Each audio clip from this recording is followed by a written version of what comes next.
হেই আসসালামু আলাইকুম। আমি এখানে আপনাদেরকে যেটি দেখাচ্ছি সেটি হলো ব্রাউনি। এটা আমার অনেক ফেভারিট অ্যান্ড আমি আজকে এটার রেসিপি দেখাবো। এখানে যে চকলেটগুলো দেখতেছেন এগুলো আমি এভাবে গরম পানির উপরে একটি পাত্রের মধ্যে দিয়ে দিব। এইভাবে করলে চকলেটটি মেল্ট হয়ে যাবে। দেন আমি চকলেটটি মেল্ট হওয়ার পর একটু বাটার দিয়ে দিব। বাটার দিয়ে আরেকটু নাড়াচাড়া করে নেব। এরপরে হালকা পরিমাণে চিনি দিয়ে দিব। এখানে অ্যাকচুয়ালি আপনার ব্রাউন সুগার ইউজ করার কথা ছিল।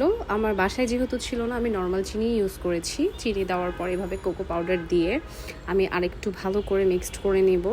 এরপর ডিম দিয়ে দিব দুটো। ডিম দিয়ে আমি আবারও ভালো করে স্ক্রাম্বল করব যাতে ভালো করে মিক্সড হয়। এরপর দিয়ে দিব ময়দা। ময়দা দিয়ে আমি আবারও অনেকক্ষণ স্ক্রাম্বল করব। আমাকে অবশ্যই কমেন্ট বক্সে জানিয়ে দিবেন আপনাদের কার কার ব্রাউনি খুব ফেভারিট, তাহলে আমি অবশ্যই তাদেরকে আমি ব্রাউনি খাওয়াবো।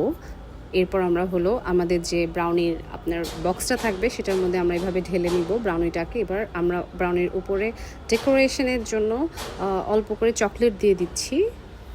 এরপর আমরা এটা ওভেনে বেক করতে দিয়ে দিব। নামানোর পরে আমরা এভাবে করে এটা চারপাশ থেকে তুলে নিব। তুলে নেওয়ার পরে আপনাকে কেটে দেখিয়ে দিচ্ছি আমি আমার ব্রাউনিটা কেমন হয়েছে।